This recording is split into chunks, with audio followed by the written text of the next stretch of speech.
Assalamualaikum warahmatullahi wabarakatuh. Kembali lagi bersama Al-Faqih di pelajaran sejarah kebudayaan Islam untuk kelas 7. Yang kali ini kita akan membahas tentang strategi dakwah Nabi Muhammad SAW di Madinah. Di pertemuan sebelumnya kita udah ngebahas tentang peristiwa hijrah, yaitu prosesi umat Islam dan Rasulullah itu berhijrah dari kota Makkah ke kota Madinah. Nah, jadi strategi yang pertama itu ketika Rasulullah nyampe di Madinah, apa yang dilakukan? Yang pertama, pembangunan masjid. Nah, ini penting. Kenapa? Coba kita lihat. Yang pertama, masjid merupakan tempat utama dalam melaksanakan kegiatan ibadah dan keagamaan.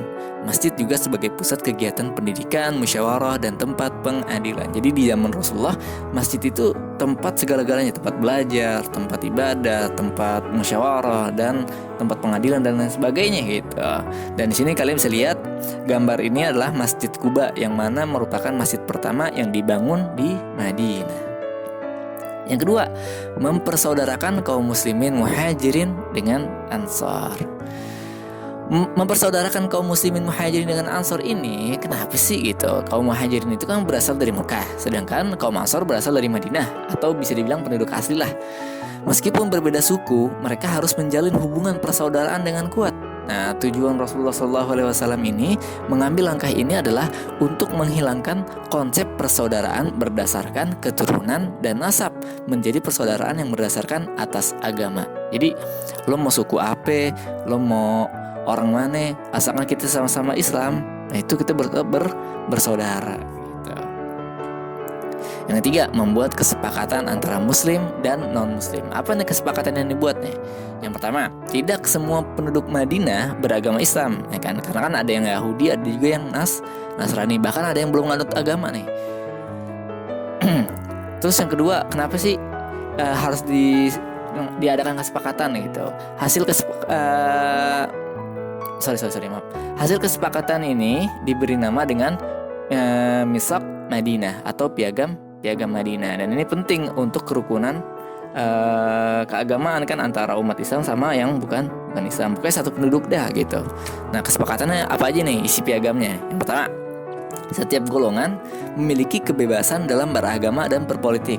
Nah, bebas, lakum dinukum waliyadin.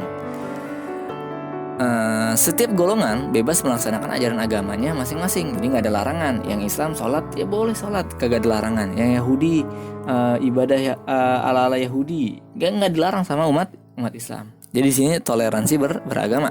Yang ketiga, seluruh penduduk Madinah baik kaum muslim maupun Yahudi harus membantu dalam bidang moral dan material. Mereka harus menangkis semua serangan terhadap kota Madinah secara bersama-sama. Jadi di sini tuh Rasulullah mengajarkan kalau Madinah itu adalah rumah bersama.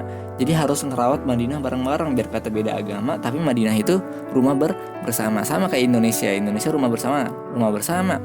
Harus dijaga sama yang umat Islam, harus dijaga sama umat yang Kristiani, yang Hindu, yang Buddha, yang Konghucu gitu. Dalam segala hal, Rasulullah SAW adalah pemimpin teratas bagi seluruh penduduk Madinah. Kepada beliaulah dibawa segala perkara dan perselisihan diselesaikan. Jadi di sini Rasulullah itu punya dua kedudukan. Yang pertama, kedudukan sebagai pemimpin agama. Yang kedua, sebagai pemimpin negara. Oke, keempat apa nih strateginya? Membuat aturan-aturan baru di bidang politik, sosial, dan ekonomi. Dengan masuknya Islam di Madinah, diperlukan sistem pemerintahan yang berlandaskan kepada Al-Quran dan hadis dengan mengedepankan prinsip demokrasi dan musyawarah. Jadi di situ Rasulullah itu ngebangun sebuah peraturan-peraturan yang gak bertentangan dengan Al-Quran dan hadis. Oke, itu aja singkat padat di pelajaran kita kali ini. Semoga bermanfaat. Jika ada pertanyaan, silakan tulis di kolom komentar. BTW ini bonus ada foto. Oke, wassalamualaikum warahmatullahi wabarakatuh.